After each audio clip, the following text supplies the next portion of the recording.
aliás, na próxima semana, um dos maiores nomes da música popular brasileira, Belchior, esse que está aqui no fundo, completa 75 anos.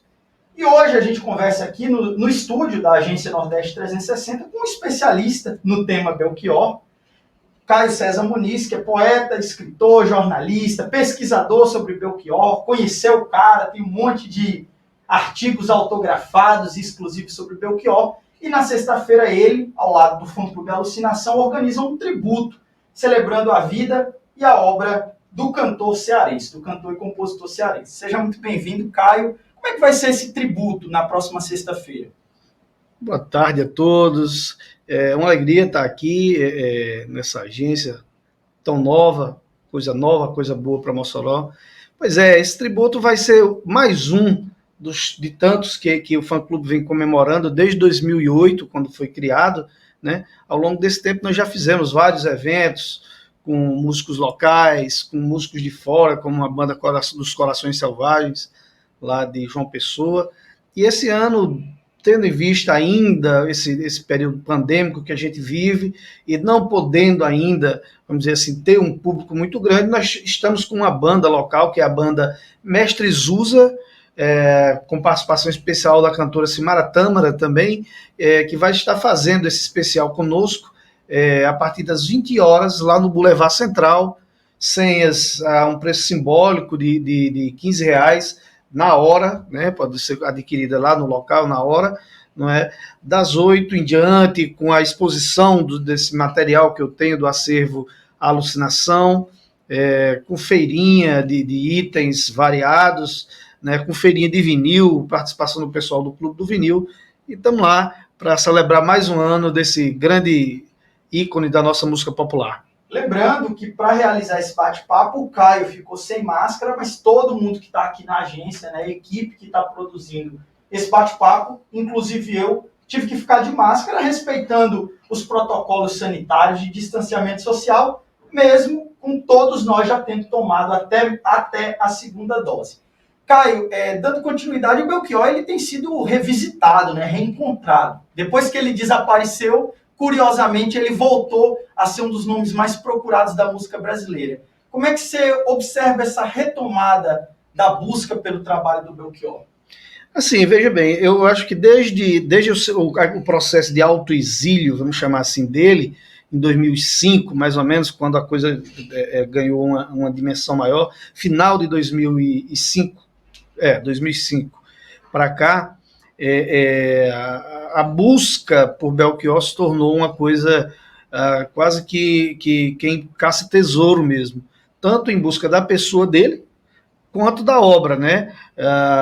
Com o falecimento, isso ganhou um boom muito maior. Eu acho que nem ele imaginaria que a obra dele teria essa dimensão, ganharia essa dimensão, né, de um astro maior. Mas eu vejo com a satisfação, ao mesmo tempo, lamento que ele não esteja aqui para presenciar, não esteja presente para ver o quanto tantos nomes têm trabalhado a sua obra, disseminado a sua obra, difundido o seu trabalho, né, sem que ele tivesse vivo para presenciar isso. Caio, falando na obra do Belchior, qual que você acha que é o maior legado que ele deixa para a música brasileira? Cara, é um trabalho de contestação, acima de tudo, né? A gente pega o trabalho de Belchior e ele é atualíssimo, né? E parece que é atemporal. Você pega as músicas lá dos anos 60, 70, quando o cara estava brigando com o mundo diante de um cenário mais obscuro, e aí você vem para os nossos tempos atuais, ele continua sendo tão atual quanto naquela época, né? Então ele deixa esse legado de permanência, ele não deixa, ele perpetua, na verdade, né? De que lá no futuro, se a gente precisar, a voz dele vai estar ecoando do mesmo jeito que agora, e sempre que se precisar, que a sociedade pedir um grito de resistência, pode-se fazer uso do trabalho de Belchior. E em relação ao que você tem, né? Eu vou pedir para, enquanto a gente bate esse papo, passar algumas fotos de que você mostrou para a gente, de materiais que você tem autografados, exclusivos do Belchior. O que a gente que for lá ao Boulevard na sexta-feira vai poder ver? Rapaz, sem contar com toda a discografia dele, né?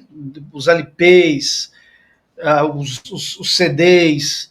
Hoje só me falta um CD de Belchior para adquirir, e eu adquirir, se Deus quiser, em breve. Mas isso é uma garimpagem de muitos anos de história. Eu acredito que desde 92 que eu garimpo coisas de Belchior.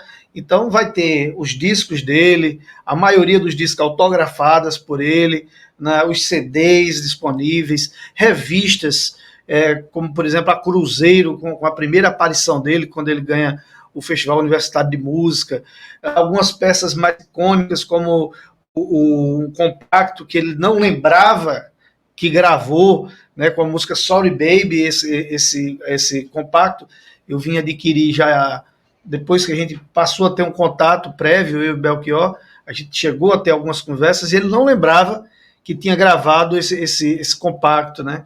Então vai estar lá também disponível para exposição e ingressos de shows, enfim, uma série de coisas interessantes sobre essa figura. Caio, nesse período da pandemia a gente teve foi muito difícil para o setor da cultura, né? A cultura talvez tenha sido o setor mais atingido ao lado do turismo, até porque caminham juntos, em relação ao estado pandêmico. Qual que é o recado que você deixa para os produtores de cultura, para os empresários da cidade, falando não só sobre o Fã-Clube Alucinação, mas sobre as outras iniciativas culturais que você conhece e que faz parte? O que eles podem fazer para apoiar a cultura nesse momento? Rapaz, assim, em primeiro lugar, Palheta, dizer que a pandemia não acabou, né? Então, para os empresários, vamos voltar, gente, vamos voltar à atividade com os devidos cuidados, com as devidas responsabilidades. A gente viu essa semana mesmo que a gente já tem uma piora no quadro da pandemia no estado, né? E olha que a gente, né, essa variante Delta está aí fazendo um certo susto, e não é brincadeira, não é brincadeira. Então, os empresários, vamos retomar, mas vamos voltar com os devidos cuidados, as devidas responsabilidades, porque a pandemia não acabou. Né, o empresariado, cara, que abra os olhos para quem está à sua volta, né, os próprios gestores. Eu tenho criticado muito que o ano passado, nós do setor cultural, né, tivemos ainda um respingo de apoio aqui e acolá com os editais, a Lei Aldir Blanc, aqui em Mossoró o Prêmio Fomento e tal, mas esse ano, como se de repente, acho que o pessoal acha que a pandemia acabou e tudo foi resolvido, nós já estamos no final do ano e nada, né? Então nós voltamos ao pires na mão, a viver a míngua novamente, ou morrer a míngua novamente, né? Então, um pouco mais de sensibilidade com isso. O empresariado tem aí um grande mecanismo de apoio à cultura, que é a Lei Câmara Cascudo, onde o pessoal pode pegar o seu imposto, o seu ICMS da sua empresa, que naturalmente ele vai pagar ao Estado, e ele pode direcionar para projetos que estão aí, né, aprovados na Lei Câmara Cascudo, mas parece que todo mundo está alheio a isso, ou não tem interesse, ou acha que é alguma brincadeira, mas não é. Então, eu acho que buscar informações nas secretarias de tributação, com os próprios produtores culturais da cidade, para que a gente caminhe junto e todo mundo possa crescer junto. Né? Porque se você é um empresário, se eu sou um empresário, eu pago ICMS, a menos que eu seja um sonegador. Mas se eu pago o meu ICMS, você tem um projeto aprovado numa lei que eu posso destinar o meu ICMS, por que não fazê-lo? Não é? Eu iria pagar de qualquer forma. Então, se eu destino a um projeto, eu estou vendo a minha marca sendo repercutida, estou apoiando um projeto cultural, estou vendo onde está o meu imposto, então todo mundo só tem a ganhar com isso. Caio, para a gente fechar esse nosso bate-papo, 75 anos de Belchior, você falou um pouco sobre o legado dele, mas se você pudesse escolher, o que o Belchior tem de melhor? Em termos de produção musical, de poesia, o que você consideraria o crème de la crème na obra do Belchior? Nós já até tivemos uma discussão boa sobre isso, com relação, na época do Clube do Vinil, né, em paralelo ao Clube do Vinil. Eu eu gosto, é difícil para mim dizer esse ou aquele disco, essa ou aquela época. Não sei se por essa paixão que eu nutro, é uma paixão mesmo que eu nutro pela obra de Belchior, mas é muito difícil dizer, escolher um período. Eu elejo alguns discos que para mim são fabulosos, né?